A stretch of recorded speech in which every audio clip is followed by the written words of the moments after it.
Greetings everyone and welcome back to the Study Noob channel. Today we'll be discussing a new political concept I call Orientalism. Orientalism refers to a very complex psychological and ontological concept within world politics itself. It's a social perception created and constructivized by humans to differentiate between Eastern nations and Western nations. Within Orientalism, it is viewed and stated that Western powers are more superior, more dominant in terms of technology, culture, and rationality, but Eastern nations are viewed to be more weaker, inferior, barbaric, more loony-toony, you can say. But is that really true?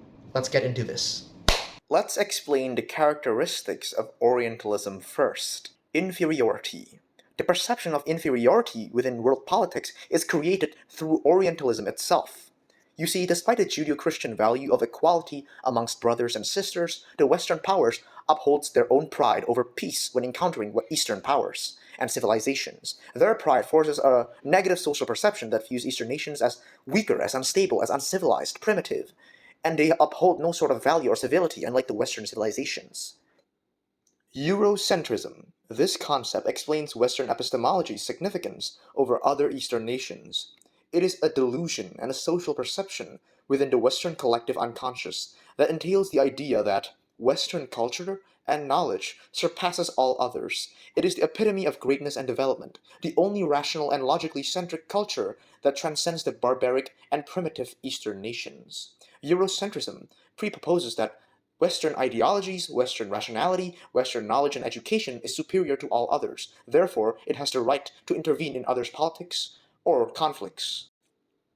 Peripheral exploitation. From an international business perspective, cheap labor is merely a key for market efficiency and savings. Businesses do this all the time to preserve their money and fundings, because in the end of the day, being cheap in a business is definitely good. After all, if you want to hire labor, might as well hire labor from overseas, especially from Eastern countries in Asia or in the Middle East, because they are much more affordable rather than employing workers domestically. But from an Orientalist standpoint, Western nations' carelessness over untreated physical labor or untreated cheap labor overseas proves the negative social perceptions of Western dominance in intelligence and wealth itself. Western nations not only view these poor Eastern nations as weak, as vulnerable, as uncivilized, but they also view them as exploitable and expandable human resources to increase their wealth. The system of anarchy. Realists tend to imply that the world is a system with no absolute government, no absolute system at all, but Orientalism decided to disagree. Because in actuality, realism isn't about a system of anarchy or military, realism is about the concept of fear itself and how it affects the entirety of Earth.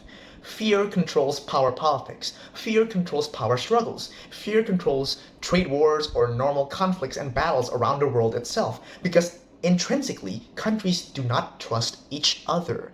Countries view each other as competition. They are afraid to lose their wealth, their people, their sovereignty. But where does this fear come from? This fear, based on Orientalist perspective, was implanted by Western powers in order to control the geopolitical order itself. This is how they do it.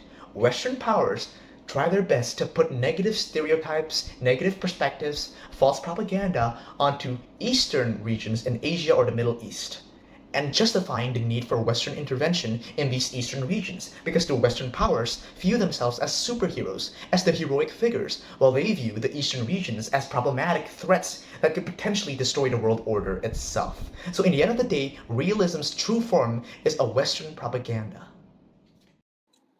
Othering. Othering is a similar concept to Eurocentrism, which upholds one's identity superiority in culture and knowledge. Othering is much more universal in range, though. It is a process of cultural division, stigmatization, and segregation which alienates one community from another within a country, due to differences in culture, religion, or even race itself.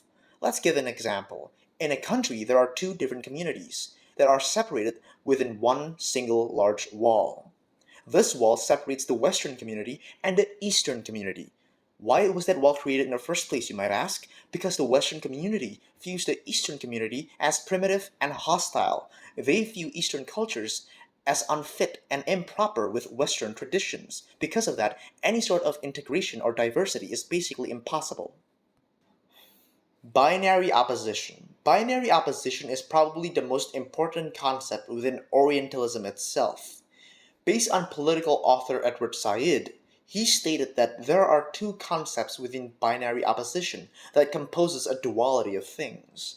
The first concept is called the Orient, that being the eastern region, a poor, impoverished region in culture, rationality, and progress itself. It is a region that must only be subjected to colonialism and Western intervention in order to fix their stupidity. And the second concept is called the Occident, or the Western powers to be exact. They're the good guy, the smart guy, the authority, the hegemon, the dominator over the barbaric and uncivilized region of the Eastern. Now we're finally done with the concept segment. My friend Damar will explain the study case segment regarding Orientalism itself. Damar, this is your stage. Thanks, Suryo. Hi guys, explaining the study case for Orientalism now. The first one is a cattle toy factory fire in 1993 killed 188 mostly young women because a small fire that spread quickly, and the workers are trapped inside to the locked doors and no proper safety measures like alarms and emergency exits. The building also fell down really fast, making it harder to escape.